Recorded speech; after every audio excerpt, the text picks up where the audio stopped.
Estou aqui agora fazendo os slides do que eu vou apresentar amanhã. Eu fiz uma seleção de poemas desse primeiro livro, do meu primeiro livro, A Natureza da Impermanência, que totalizou 8 poemas que eu pretendo trabalhar mais tarde na apresentação. E deixa eu ler um deles para vocês. Felina. Todas as formas de existência que em mim habita, reconheço.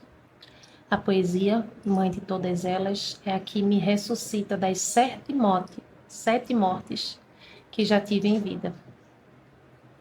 Esse foi um dos poemas que eu selecionei. Agora eu vou para a seleção dos poemas em nua e crua. Vamos lá. Terminei a seleção de nua e crua. Acabei selecionando 9. Um poema a mais. Vamos ver se eu consigo trabalhar tudo isso, né? Deixa eu só contar aqui. 1, 2, 3, 4, 5, 6, 7, 8, 9 e 10. Eu acho que eu deixei até de colocar um. Selecionei 10. Deixa eu ler um para vocês. Os que eu selecionei.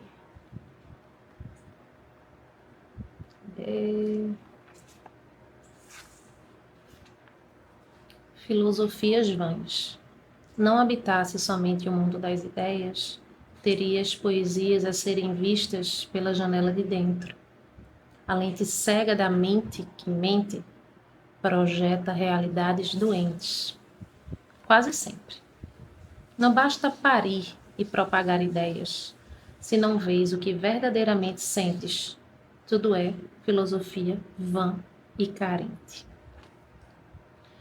Já as 2 obras, só reforçando, elas estão disponíveis tanto no site da editora Literalux, quanto pela Amazon. E comigo também, se vocês falarem aqui comigo pelos comentários, enfim, eu consigo trocar essa ideia, porque eu ainda tenho pouquíssimos livros físicos. Eu tenho mais do segundo do que do primeiro, naturalmente. Um cafezinho descafeinado são... Deixa eu ver se eu consigo mostrar aqui, ó. 4h45. Vou tomar um cafezinho descafeinado. Já preparei minha aguinha aqui, ó. Deixei as perguntas que eu quero fazer no momento da interação. Tudo aqui nos post-itzinhos. O tablet aqui também pronto, para se eu precisar acessar alguma coisa. Eu já deixei tudo aqui.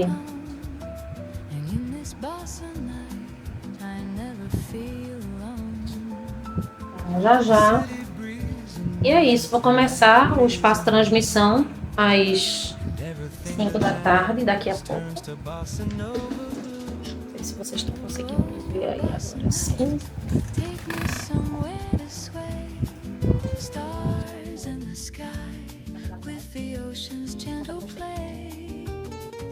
Brazilian saudades voting on the moonlight's tune, bossa nova love, dancing under the moon.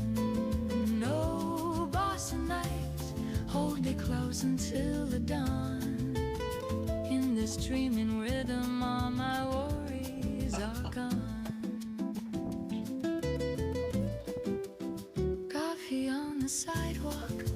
conversations without end. Your smile lights the pathway, my companion, my friend. This eternal evening where the dreamers come to meet. Mossa in the soul makes even silence feel complete.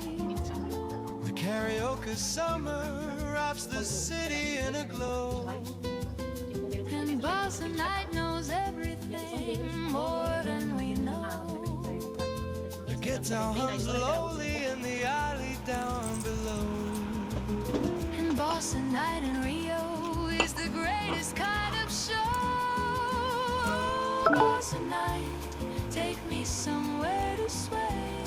Stars in the sky with the ocean's gentle prey. Brazilian saudade floating on the moonlight's tune. Bossa Nova love dancing under the moon.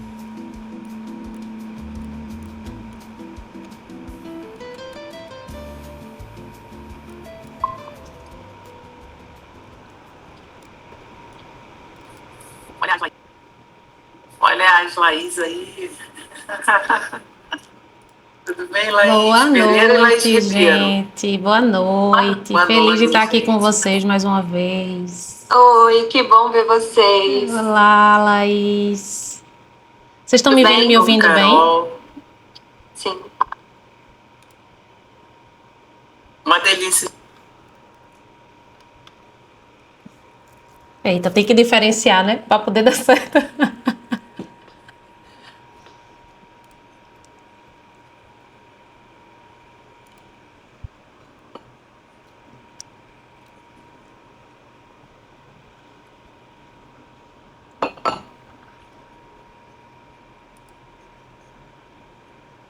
Ok.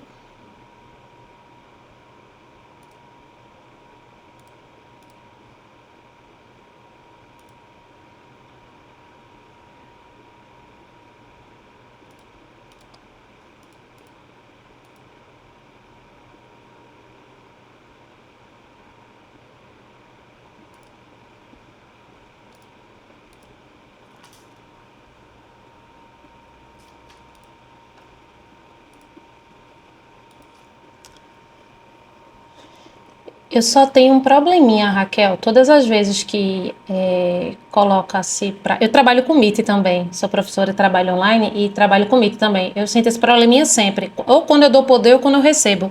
Eu não consigo passar os slides por aqui. Quando eu estou apresentando para você, ele não aparece para mim essa opção. Então você pode ir apresentando por aí se você quiser. Foi assim que nós fizemos da outra vez. E aí eu vou dizendo uma próxima, pode passar. Né? Deixa eu tirar o compartilhamento.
Tá pegando legal, tá inteiro, tá inteiro.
Gente, boa noite. Quero primeiro dizer que eu estou muito feliz de voltar aqui.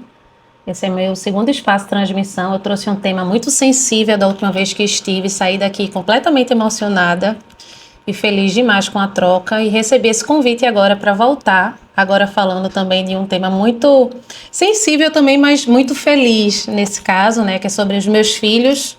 Ontem foi o Dia das Mães e a minha cria para o mundo. É isso aqui, né, são essas duas obras, então eu estou muito feliz de estar aqui com vocês.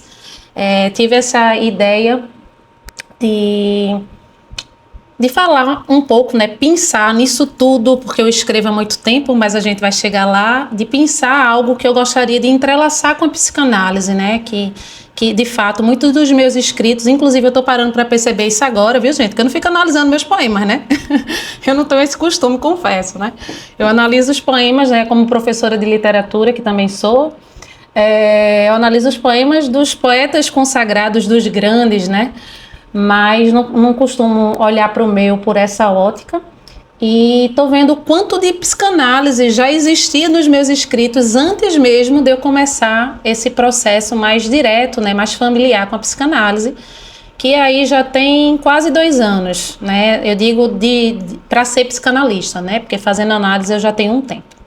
Mas pode passar. Então seria a escrita poética como percurso analítico, que é o que eu vou pensar, né, dessa história, do vazio à nudez. E aí tá um pouquinho me apresentando, eu vou dar um resuminho para vocês. Isso aí são justamente as orelhas dos 2 livros, né? O primeiro é A Natureza da Impermanência e o segundo é Nua e Crua. E aí falando um pouquinho, né, que eu sou escritora há muitos anos, pelo menos, né? Eu me aventuro na escrita, não com esse nome, não com essa borda tão delimitada social como escritora, mas eu sou amante das letras há muitos anos e comecei escrevendo meus primeiros poemas aos 13 anos de idade. E de lá para cá não parei. Eu sou graduada em letras, tenho 2 pós-graduações na área de educação e estou fazendo um agora em psicanálise pela ESP. Além de participar aqui de muitos eventos da Sociedade Psicanalítica Online, eu enveredei por esse rumo aí da psicanálise mais... num estudo mais teórico, né? Mais robusto pela ESP. Estou muito feliz, inclusive. Eu sou professora, aí tem há cerca de 15 anos, mas é mais de 15 anos. Estou querendo ficar novinha. Estou querendo parecer mais nova ainda para vocês aqui, mas tenho mais de 15 anos de sala de aula. Eu, desde que comecei, que basicamente trabalho com alunos que prestam concurso para escolas de referência. Eu sou de Recife, Pernambuco. Mas eu trabalho com alunos já a nível Brasil, porque eu abri para o online desde o processo que passamos, né, da pandemia. E aí acabei trabalhando com alunos do Brasil todo. Em resumo, é isso. Então vamos para a primeira obra, que é A Natureza da Impermanência, né? Fala um pouquinho onde a transitoriedade do objeto e o fluxo do tempo convidam a aceitação do desamparo e a falta constitutiva, né? O que é que me fez desembocar nessa primeira obra, se não essa constatação dessa falta e desse desejo que me move o tempo todo, né? Sempre em objetos diferentes, né? A libido sempre investida em objetos diferentes, sempre no processo metonímico, sempre no processo metafórico, e eu sigo escrevendo, pode passar. E aí a gente vai começar um pouquinho, né? Vamos falar um pouquinho sobre alguns poemas. Eu queria muito que vocês interagissem, então desde já quero deixar aqui combinado, né, que nós não vamos deixar as perguntas e as interações para o final, até porque eu vou ter que sair com 5 minutinhos antes, porque como eu disse, eu sou professora, eu termino aqui e entro em sala de aula. Minha vida é assim. E Eu queria muito que a gente interagisse, vou tentar suscitar aqui algumas perguntas, alguns questionamentos, enquanto a gente vai lendo, se debruçando um pouquinho na minha obra, nas minhas obras, né? Só uma coisa importante que eu acabei não falando lá na apresentação. Essa obra eu lancei em 2024, foram obras que eu acabei publicando muito próximas, assim, porque essa de 2024 eu publiquei, mas eu já tinha esses poemas escritos há muitos anos, né? Muitos deles eu joguei fora, né? Eu arquivei, como diz a história. Outros eu produzi, mas eu fiquei, né, nessas idas e vindas, que é muito esse trabalho que a gente faz com a escrita mesmo.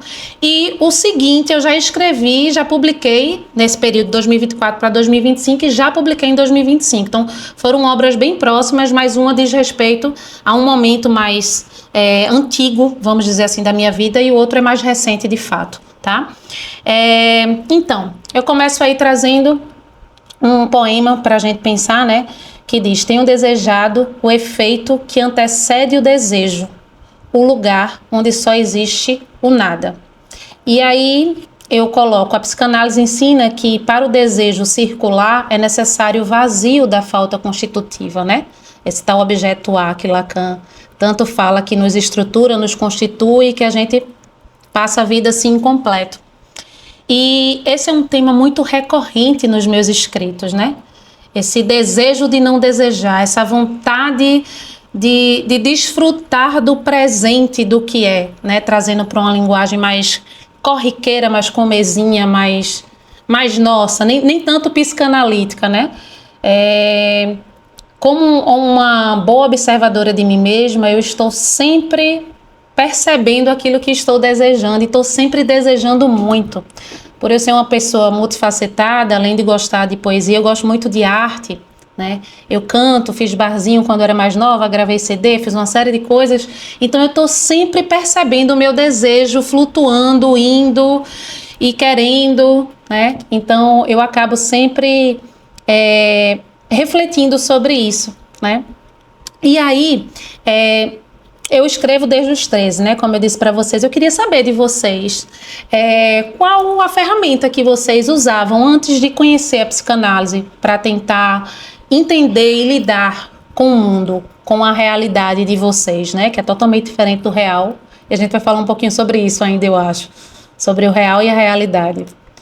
O que é que vocês me dizem aí? Qual era a ferramenta de vocês? Vocês usavam da escrita também? Vocês têm algum outro... Fica à vontade, Lide.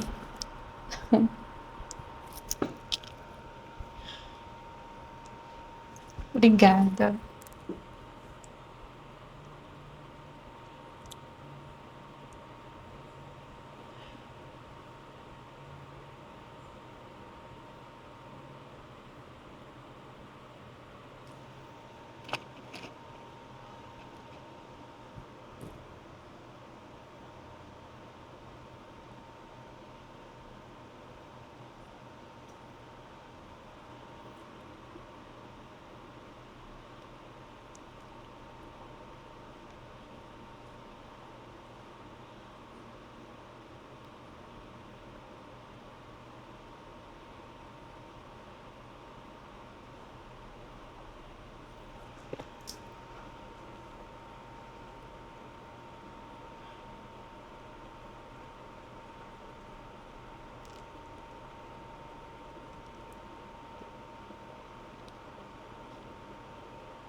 Oh.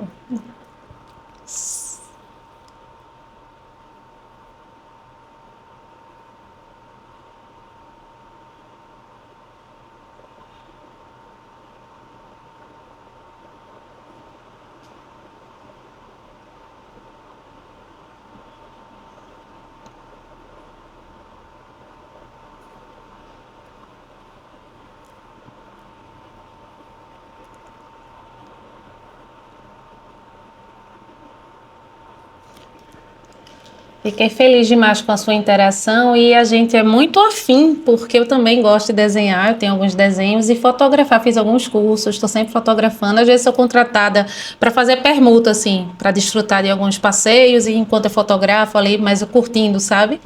Eu também gosto muito de tudo isso, eu faço tudo isso também, mas tudo como hobby. A poesia que é uma coisa mais séria para mim. Mas vamos lá, vamos lá, vamos lá. Eu acho que passou, não foi? Não, tá no slide certo. Então eu queria saber, é nesse mesmo, é onde é que a gente começou, é isso aí.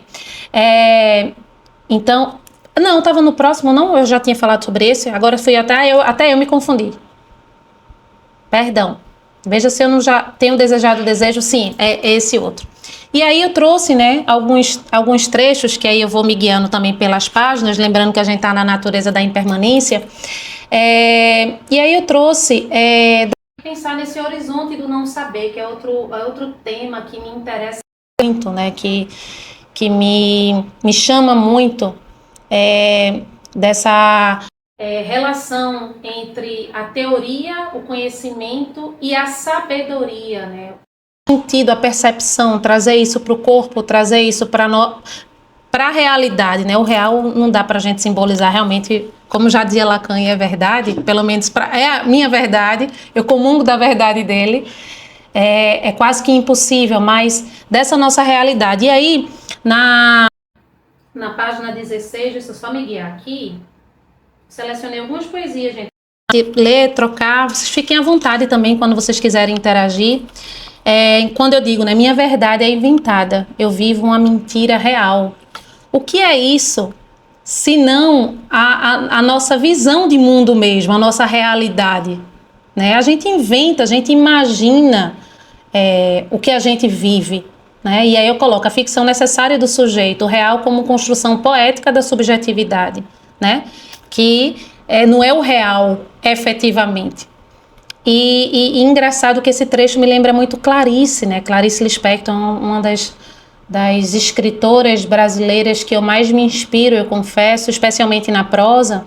Ela tem poesia também, inclusive tem literatura infanto-juvenil, trabalho muito com os meus alunos, mas engraçado que toda vez que eu leio esse meu poema, que eu entro em contato, eu disse, rapaz, Clarice estava aqui comigo quando eu escrevi. Acho que ela estava juntinho, né?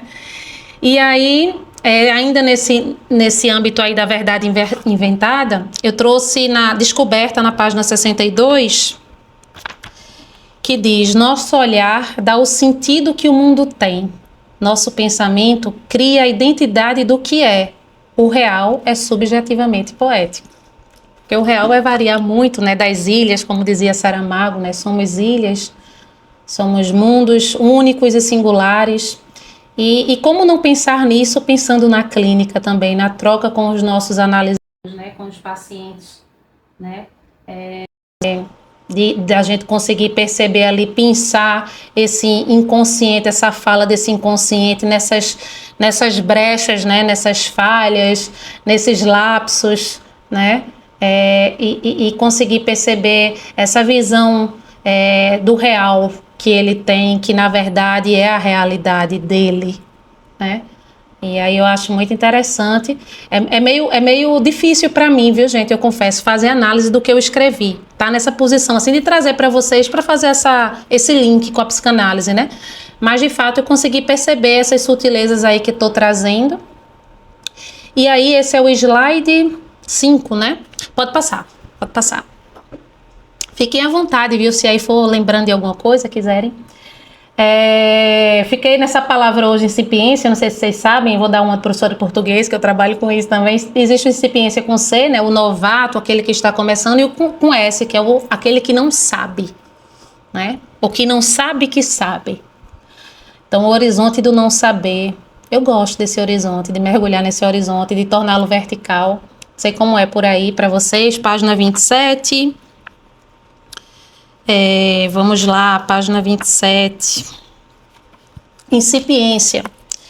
Tudo que ainda não sei guarda uma esperança, a possível descoberta de um novo sentir e ser nunca antes experimentado. Tudo que não sei guarda uma esperança. Então, gente, isso aqui é a gente fazendo a leitura do inconsciente, né? Que tá ali, a gente tá cheio de travo, o analisando chega lá, né? Nem sabe que não sabe, né? E é ali que de repente tem uma esperança dele contar uma narrativa, né? Dele conseguir simbolizar esse real ou essa realidade dele anterior, para que ele possa lidar com o que é agora, com esse produto do que ele é, disso que foi, né? E do que ele espera que seja, que é o desejo e essa falta. Então, eu vi muito nesse poema aqui essa relação. A esperança, ela reside no vazio do conhecimento. Como é bom não saber certas coisas ainda, pelo menos. Como é importante, faz parte do processo. E é por isso que a gente repete tanto, né? Na clínica, é o suporte ao não saber que permite a emergência de um novo sujeito. Quando o sujeito, a partir disso, ele pode se colocar, né? Se posicionar de uma maneira diferente dentro da dinâmica da vida dele, né? Dentro do que foi e do que é. Então, abertura para o vir a ser. E aí, eu queria trazer uma pergunta, uma interação para vocês. Eu queria saber o que é que vocês... Assim, o que é que sobra da gente, nós como sujeitos, quando a gente tira a capa dos rótulos, né, das nossas profissões. Por exemplo, eu cheguei aqui me apresentando, eu sou Laís, eu sou poetisa, eu sou tanta coisa, né, eu sou professora, eu sou psicanalista, estou estudando para ser bastante, estou no processo, eu sou fotógrafa às vezes, que eu gosto de fotografar, mas nada disso como profissão, né, exceto a professora e a psicanalista. Enfim, sou tanta coisa, mas o que é que sobra da gente quando a gente tira todas essas capas, quando a gente entra em contato com esse vazio do real? É que vocês me dizem, o que é que sobra por aí? Alguém quer interagir aqui comigo? Ou a gente pode ir para uma vertente de como é entrar em contato com esse não saber? Vocês têm entrado em contato com esse não saber que se sabe? Bem, de todo modo eu vou deixar aqui, tá? Essas perguntas aí, eu espero que reverbere de uma maneira interessante e aí a gente vai trocando à medida que vocês se sentirem confortáveis. Pode passar o slide.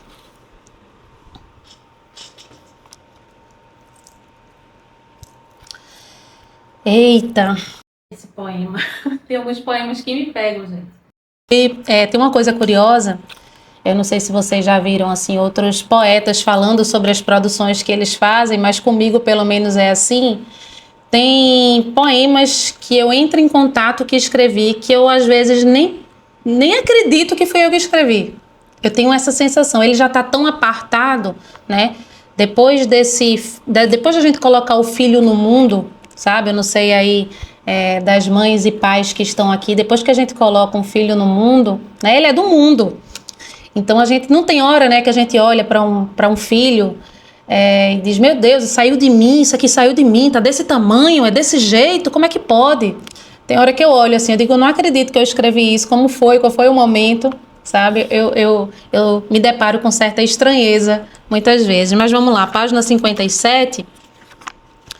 Na página 57 diz assim, não sei se vocês estão percebendo que esse livro, A Natureza da Impermanência, ele tem uma pegada bem reflexiva, bem intimista. Engraçado que quando eu paro para ler esses poemas, né, fazendo uma análise mais literária e de fora, eu lembro muito de Pessoa, né, especialmente do heterônimo Alberto Caeiro, que eu gosto muito também. Não sei se vocês conhecem. Lembro muito também de Manuel de Barros, né, que está muito, que traz, né, como tema de maneira muito recorrente sobre as coisas simples, as coisas, o existencialismo de uma maneira mais geral, assim. E me lembrei disso, assim, porque quando eu paro para ler de fora, né, que é difícil. Mas vamos lá, reza, diz assim, página 57. Transbordou o silêncio. Esse. Ora cá dentro deu. A nudez de sentidos foi tecendo um jardim que nada diz, e tudo anseia sentir, flertando a afasia das palavras. Fui, então, reinventando o tempo, palatalmente delicado, e passei a ouvir a reza emudecida da poesia. Reza. Essa tem sido a minha reza. Assim, muitas vezes sem palavras, sem nomes, né? Na clínica a gente espera que o analisando ele nomeie, ele dê palavras, né? Dê contornos, né? Bordas, para que de repente ele se veja num cenário e num lugar diferente, novo, para que daquilo ali ele possa fazer alguma coisa diferente. Mas com a escrita a gente tem um trabalho parecido. Eu vi até a Vera Iaconelli recente falando sobre isso. Ela está lançando o segundo livro, já lançou o segundo livro dela, né? Tem o Análise, que li, maravilhoso. E ela falava um pouco disso, né? Dessa intimidade com as palavras, que a gente às vezes quer esse silêncio e essa confidência mais com a gente mesmo. Acho que foi Lídia, não foi, que falou ainda há pouco, né? Dessa coisa mais escondida, que parece um diário, que lembra um diário, né? Que a gente escreve coisas que não necessariamente a gente quer compartilhar. E essa reza que eu faço aqui, ela fala um pouquinho sobre isso, né? Desse silêncio que transborda, né? Dessa ânsia de palavra que vem até a garganta, mas que eu também não desejo compartilhar, né? E aí eu compartilho por meio dos sentidos, e eu vou tentando traduzir esses sentidos, né, a posteriori, naturalmente, para o poema. Nem sempre eu escrevo de imediato, de pronto, né? Não me recordo exatamente o dia que escrevi esse poema aqui, mas ainda mais porque é do primeiro livro, mas às vezes a gente passa por esse processo, eu sinto mesmo. A coisa com a poesia, para mim particularmente, e aí não do poema, do registro, né? Porque o poema é o registro escrito, a poesia ela está em tudo, a poesia ela está na fotografia, nos desenhos, né? Em tudo que, se você tiver o olhar para entrar em contato com a poesia, você a vê. E eu sinto muito, né? Essa sensação afásica, eu trago muito esse termo da medicina para os meus escritos, porque eu sinto muito essa dificuldade mesmo. É como se fosse um encontro momentâneo, sutil, que eu não sustento por muito tempo com o real. E aí daqui a pouco eu tento simbolizar. Carol, querida, fica à vontade, pode falar. Fico feliz com vocês interagindo. Tudo.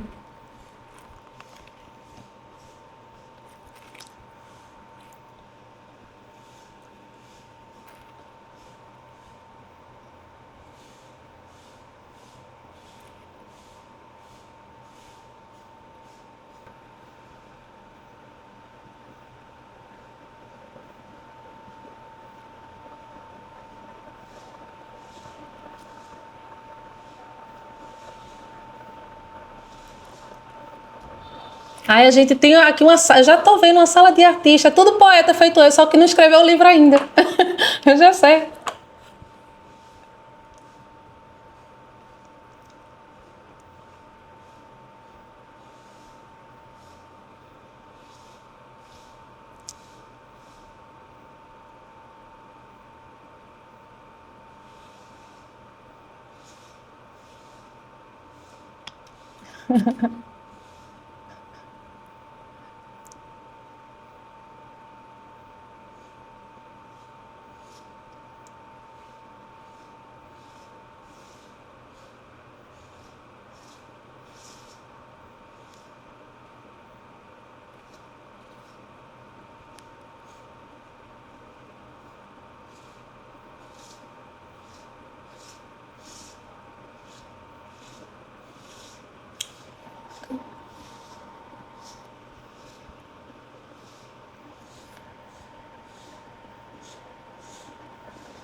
Uma coisa que eu acho interessante, Carol, só complementando e roubando aqui um espaçozinho de Raquel, que eu acho que levantou aí a mão rapidinho, é que na escrita a gente tem como apagar, né? A gente tem como estruturar melhor o que a gente quer dizer, né? E na análise, mais diretamente, a gente não consegue. Uma vez dito, fica mais difícil, né? A gente não tem como fazer essa correção. E eu me pego muito, Carol, fazendo isso, esse trabalho, né? Às vezes eu escrevo, eu digo, rapaz, essa palavra aqui não é bem o que eu queria, e volto e trago. Mas por que eu escrevi essa palavra? Então você já começa, você que está nesse processo de análise, você já começa na loucura. Então eu sou uma pessoa, assim, meus poemas já são diferentes, os atuais, né?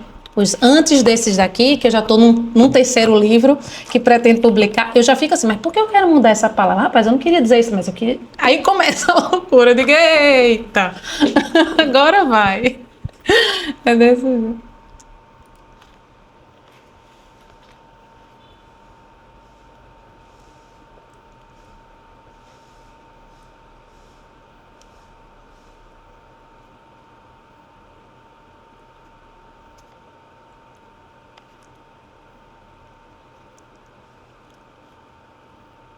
Ai, que legal, que legal. Raquel, querida, pode falar.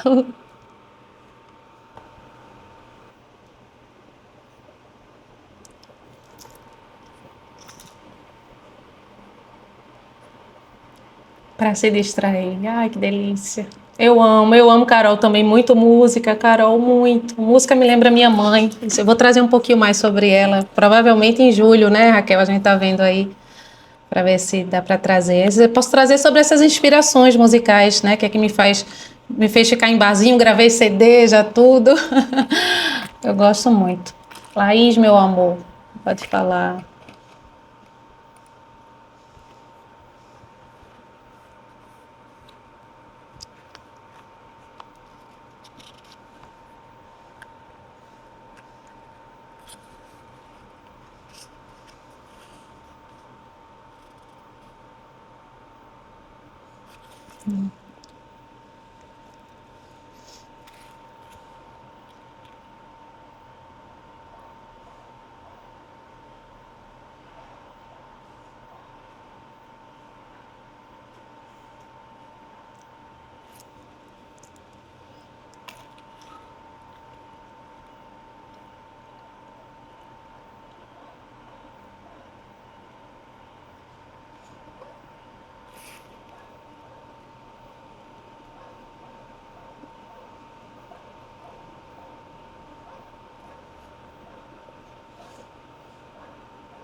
Eu amo a Ana, Laís, eu amo a Ana.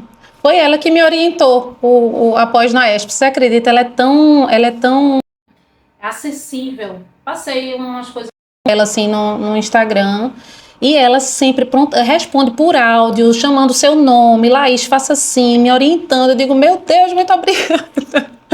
Muito obrigada. Ela é maravilhosa.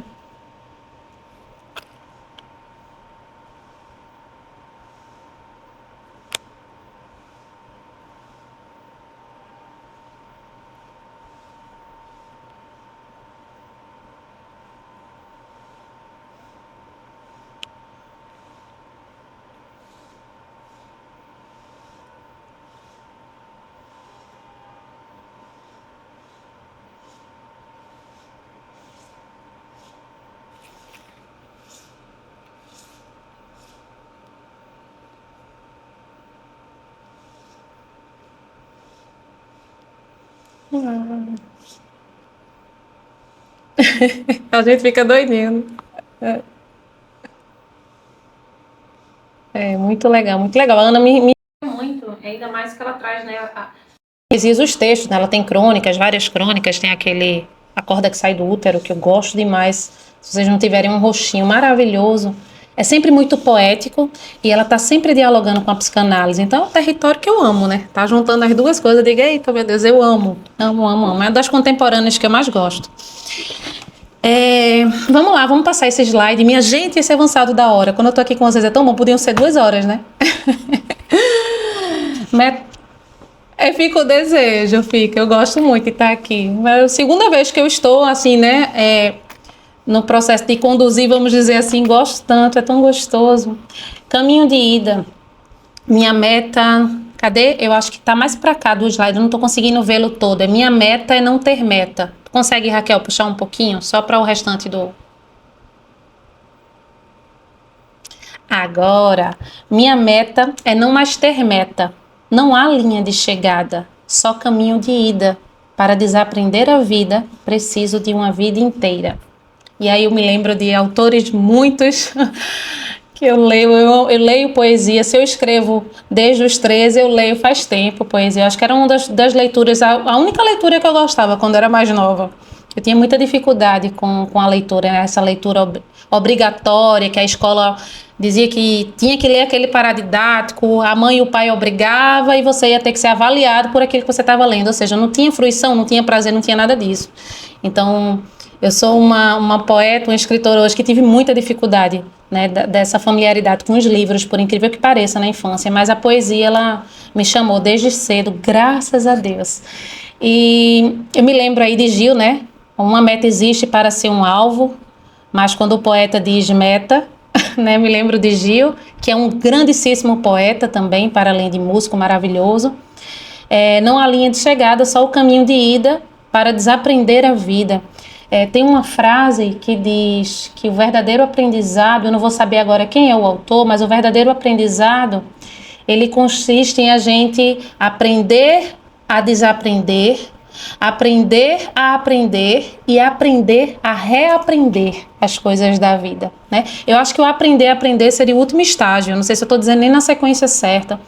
Então, é tão importante que a gente primeiro aprenda a desaprender, né? A gente já vem tão cheio desses outros, né? Desse olhar do outro que nos constitui, mas que também nos toma, né? Nos rouba a nossa cena, né? Do nosso olhar, da nossa construção, do que de fato a gente deseja. Muitas vezes a gente nem sabe o que é, porque está tão misturado com esse desejo do outro, especialmente do grande outro, né?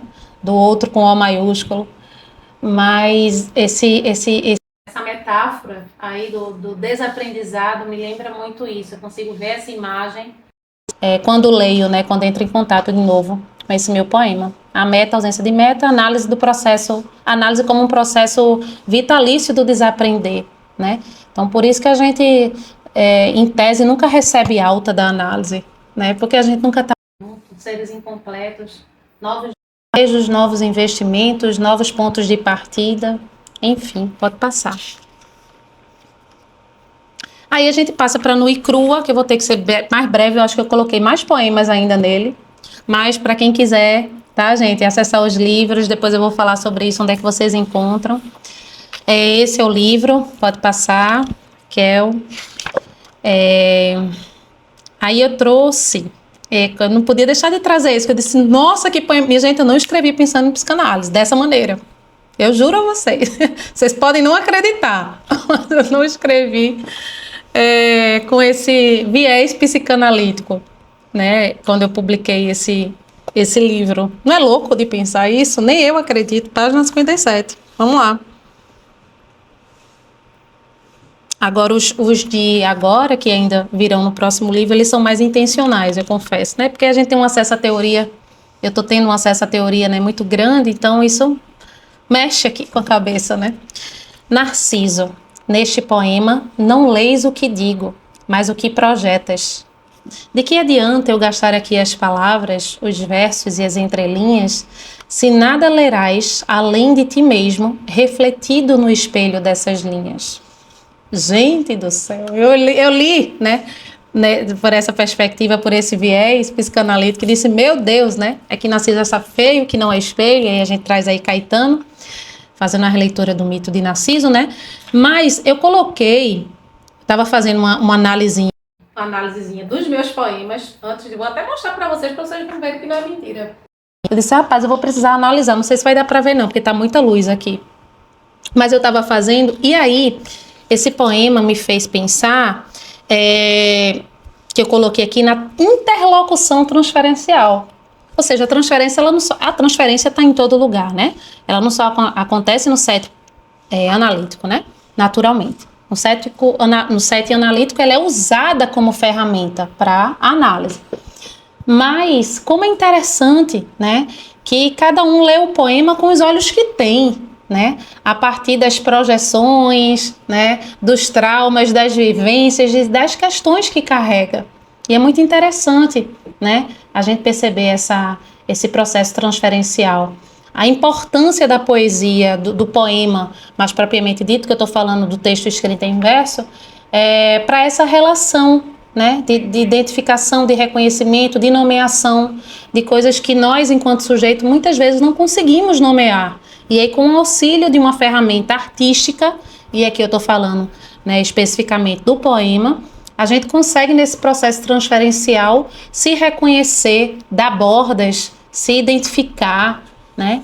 E eu acho esse poema nessa perspectiva, né? Como eu estou dizendo, eu estou fazendo experiência de análise para trazer aqui para vocês. Isso é novo para mim, por isso que eu fiz um trabalhinho de casa para trazer isso, mas é interessante, porque isso aí parte de uma experiência própria, né? Trazendo para a ideia da construção desse poema, parte de uma ideia própria minha, né? Que tanto de experiência ao desfrutar de outros textos, né, de poetas grandes, né, quando eu lia algo que é professor, ou algum colega, algum amigo, ou colegas da faculdade diziam, lê isso aqui, que eu entendia Z, né, enquanto fulano estava em A, era o que me fazia perceber, né, o quanto esse processo transferencial, que a gente estou nomeando transferencial aqui já, esse cunho psicanalítico, é importante, porque a gente vai ler com os olhos que a gente tem a realidade, né? Isso não vai ser diferente do poema, né? E quando eu escrevo também um poema, é muito curioso, porque com as pessoas com as quais eu convivo, se essa pessoa ler esse poema, ela vai pensar aquilo pela lei da interpretação, né? Ela vai conseguir interpretar daquilo que ela acha que me conhece, ou do que ela acha que eu estou trocando com ela, por exemplo. Isso é muito comum, né?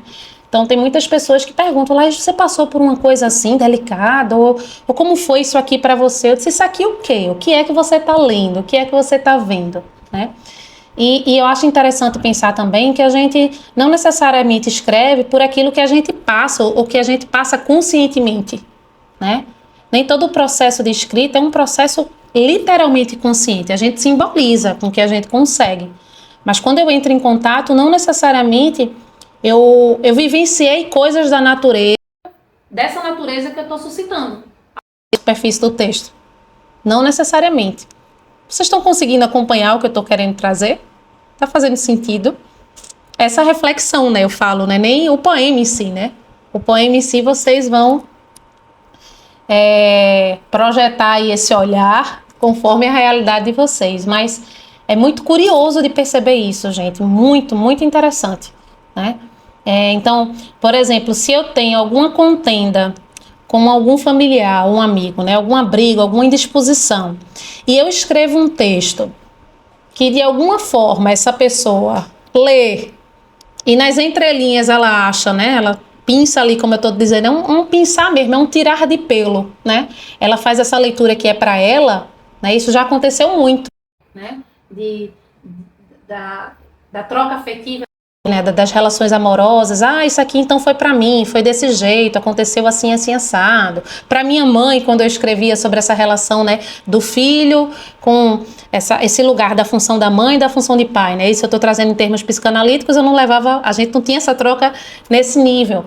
Então, isso é uma coisa muito comum de acontecer com os escritos, assim, comigo. E a pessoa vai ler Não o que eu digo, mas o que ela projeta. Em resumo, é isso. Pode passar, Raquel. Se deixar, eu fico aqui horas, viu?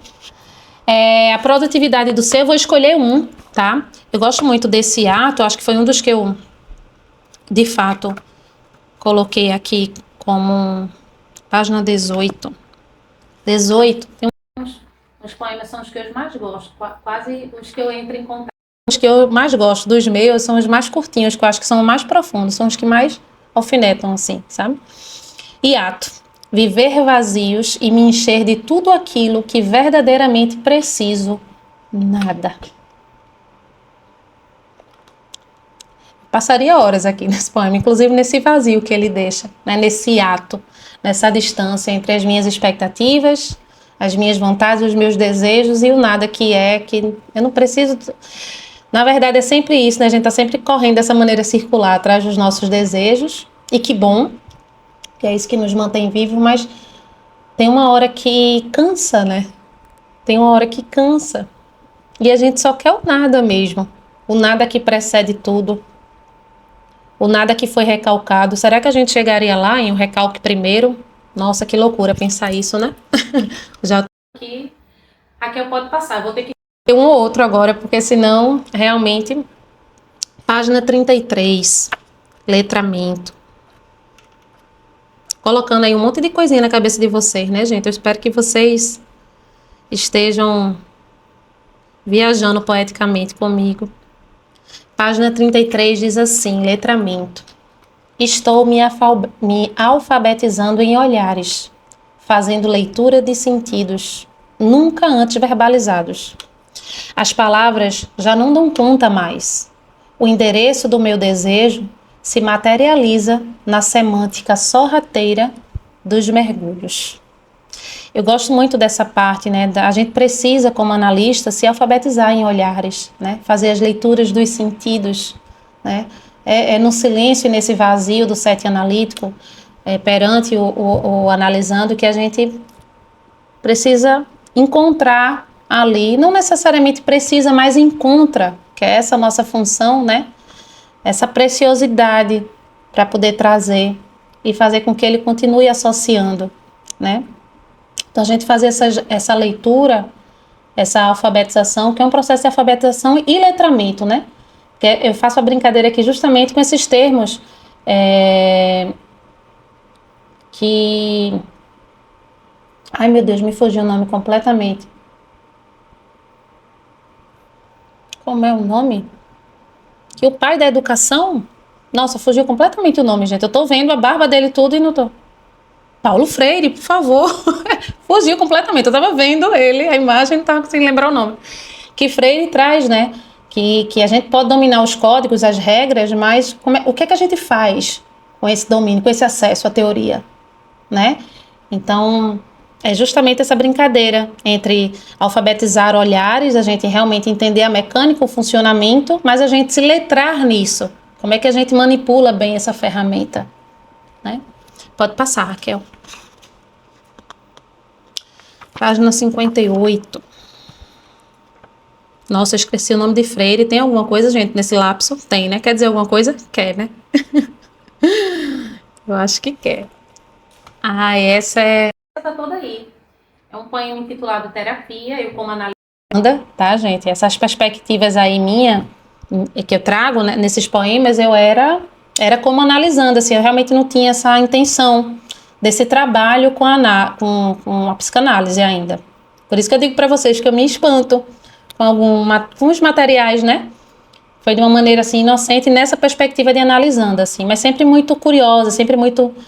Eu já vinha lendo Freud há um tempo, né? Mas não com essa intenção. Olhar a minha loucura, tomar um café com ela e escrever uma poesia sã que nos costure as sombras. E aí eu trouxe um pouquinho a ideia, logo abaixo, a sublimação poética como forma de estabilizar o gozo e dar contorno à fragmentação subjetiva. E aí eu trouxe vários questionamentos que eu estou vendo que eu já vi que não ia dar tempo, mas eu coloquei até aqui, cadê? A análise nos cura da nossa loucura ou nos possibilita tomar um café com ela e viver de forma mais criativa? Queria deixar aqui essa pergunta para vocês. Eu escrevi à mão, a punho. Tá muita luz hoje aqui. Mas eu escrevi as perguntinhas porque eu sou uma pessoa das antigas. Lógico, Carol, lógico, eu vou amar, por favor. Por favor. E a gente sabe, né, gente? A gente aqui, acho que a maioria que está aqui é analista ou está estudando para ser, assim como eu, e sabe que a gente não promete cura em lugar nenhum, né? A gente... seria interessante a gente conseguir tomar esse cafezinho, um chá, de repente, para quem não gosta de café, um suco, sei lá o que, para onde o teu desejo aponta aí, o que é que tu gostas, mas que a gente aprenda a sentar com essa loucura, né, e deixar que essa poesia sã, a poesia aí, eu coloco bem como sinônimo de beleza mesmo, sabe, a beleza, eu gosto muito desse conceito da felicidade ordinária, na verdade é a única que eu acredito, que a felicidade, ela até reside nesses grandes eventos, nesses grandes acontecimentos e encontros, mas o acesso à felicidade, que é um estado e é uma escolha, na minha perspectiva, né, na minha visão, ela é muito dessa coisa que a gente pode encontrar no pequeno mesmo, no dia a dia. Então é essa poesia, essa beleza, essa felicidade ordinária, deixar que ela costure as sombras com as nossas loucuras, né? E aí a loucura engloba tanta coisa, né? Semanticamente falando, ela quer dar conta de quase tudo, dos nossos traumas, das nossas experiências negativas, que não necessariamente traumáticas, enfim, das nossas angústias, das nossas tristezas. Eu gosto desse poema. Pode passar, Raquel. E aí, se eu não estou equivocada, esse a gente já tá, o penúltimo e último é para vocês interagirem comigo, perguntarem alguma coisa. É o fluxo das possibilidades, né? Página 179. Minha gente, eu tenho uns lapsozinhos de nome de escritores, de poetas, porque eu leio tanta coisa, eu vejo tanta coisa, e é em psicanálise, e é da língua portuguesa, e é literatura, que tem hora que eu fico desse jeito. Mas me lembra uma outra poeta, que eu não vou lembrar, lembra que eu não lembro o nome dela, mas vamos lá, 179. Se por um acaso não é Hilda Hilst, que já está vindo na minha cabeça, não é. 179. Que diz assim: navegação. Quanto mais busco, mais distante estou de encontrar o que desejo. O desejo é a véspera do avesso, lá onde a expectativa nunca é feliz nem realizada. Essa história da gente buscar os grandes, né? Os grandes eventos, que eu falei ainda há pouco, me lembrou isso. A descoberta é uma poesia que se deve navegar de olhos fechados, sem crenças, sem acúmulos, sem passado. O que é para ser virá na onda certa. Ancorar certezas em cais, encarcera a vida. O meu navio no espaço e faço do céu meu oceano de possibilidades. E aí eu queria saber vocês, se vocês andam aí colocando também. Onde é que vocês andam colocando esse navio de vocês? Ele está ancorado? E aí eu peço, né, vamos petizar a análise, vamos falar um pouquinho sobre isso. Vocês têm ancorado esse navio de vocês onde? Vocês têm deixado ele flutuar, ganhar o céu das possibilidades, ou têm deixado ele ali paradinho no passado? Ou muito no futuro, num tempo que nunca existirá, nunca existirá, o presente é perene. Como é que anda esse navio de vocês? E é isso, foi isso que eu trouxe. Eu tinha selecionado muito mais coisas, esse que estão de rosinha aqui. Vê que coisa interessante, quando eu peguei essas obras, Raquel, esses que eu tinha deixado de rosa, foi para outra apresentação que eu fiz com vocês, os poemas que dediquei à minha mãe, né? Que eu trouxe aqui e destaquei. Eu disse, que coisa interessante, agora eu estou destacando tudo de novo, para trazer para um outro momento, uma outra proposta.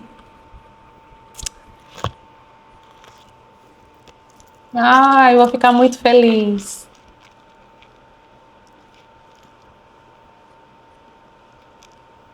Tenho sim, tenho sim.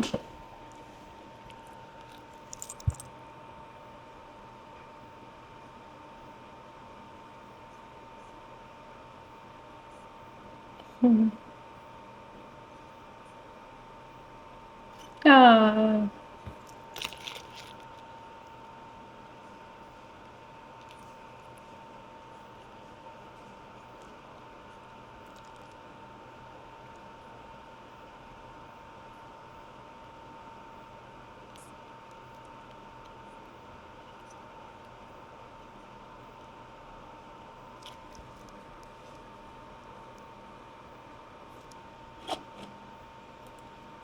enquanto ninguém. Ah, Vitor, obrigada. Tô vendo agora. Eu queria agradecer, gente, estar aqui, fazer essa troca. É, eu tive esse momento de mais debruçamento dos meus livros, nos dias de publicação, né? A gente fez um momento de autógrafo, foi muito gostoso também falar, ver pessoas recitando, é uma coisa muito boa também, né? Criar esse distanciamento. Confesso mais uma vez que é muito estranho fazer uma análise daquilo que escrevo, né? Porque a minha intenção não é trazer uma forma engessada de ver, e nem que vocês vejam como eu escrevi, qual é a minha intenção, porque, para falar a verdade, nem eu sei, tá? Tô aqui imaginando, Lacan que me entende, me perdoe. Tô aqui usando da imaginação, do campo do imaginário, para tentar transmitir alguma coisa que faça sentido, mas o sentido tá aí com vocês mesmo, vocês é que vão encontrar. Agradeço demais e, se Deus quiser, estou aqui de novo em julho. Muito, muito obrigada. Obrigada, Raquel.